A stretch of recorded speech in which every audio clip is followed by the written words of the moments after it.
Hey everybody, it's Cosmo here, and for the first time you can see me in a video, and the background, which I apologise for. This is kind of how the bedroom is at the moment. It's Christmas. What do you want me to do? I have to rearrange everything. Anyway, hopefully my audio is synced up. I will find out when I play this back. If not, then I'm moving. You'll see me moving around, and the sound will come out differently.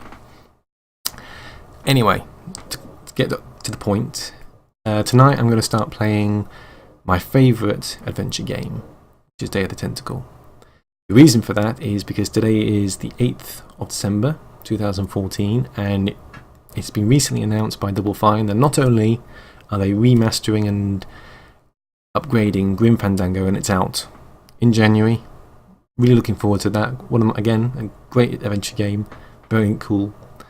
But they're also creating a special edition of Day of the Tentacle. So to pay my respects to the fine work of Tim Schafer and Dave Grossman, I'm going to start playing Day of the Tentacle today. And also because I'm a bit Far Cry 4'd out. But hey, that's neither here nor there, really. So if you want to skip this, because I'm going to give you just a brief history of why I love Day of the Tentacle. If you want to skip this, just move on over to the next video in the YouTube playlist. By all means, do so now. Okay, I think they're gone now. Okay, so Day of the Tentacle was released 1993. My memory is any good, and I actually got that either the Christmas of 1993 or 1994. I honestly can't remember, but in any case, I did get it. And it was one of the very first CD games I ever got. I actually remember this because the computer I had was a 486 SX before the Pentium and all the the thing. And the CD drive didn't come as standard. It had to be bought and installed separately, and of course, it was slightly off cream colour, completely different from the actual PC itself. So I have distinct memories of that. And got it for Christmas, Day of the Tentacle. I played the demo, the non-talkie version, because it was on the CD of something else or something. I forget what.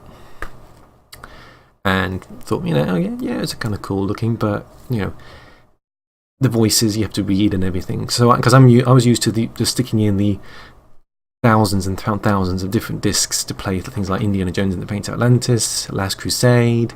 So nothing more than just reading text and making the voices myself, which for a 12-year-old kid was kind of fun, especially giving Indiana Jones' girly voice. That was kind of funny too.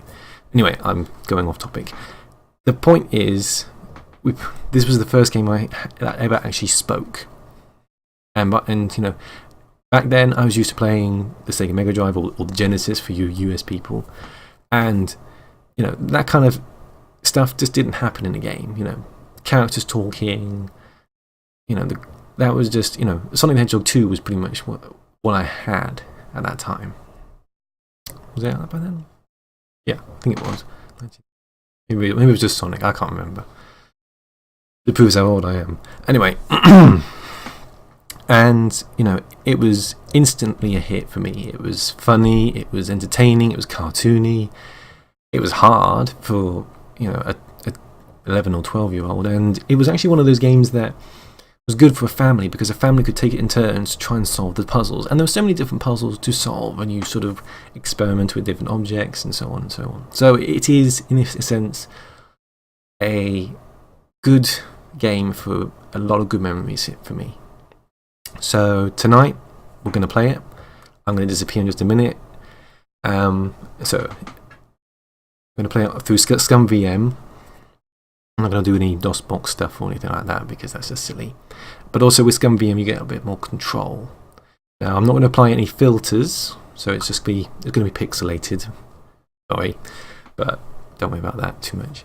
And it's also, for the first time for me anyway, I'm going to be using a Roland MT32 emulation. In the past I've always used AdLib or Sound Blaster, So, and I've heard that Roland is obviously one of the best for MIDI playback. So it'll be interesting to hear the differences, if I can remember that far back. So yeah, that's it, I think. Right, I've spoken enough. I'm now going to disappear. So 1, 2, 3. There we go. Easy as that. So let's get started with Day of the Tentacle.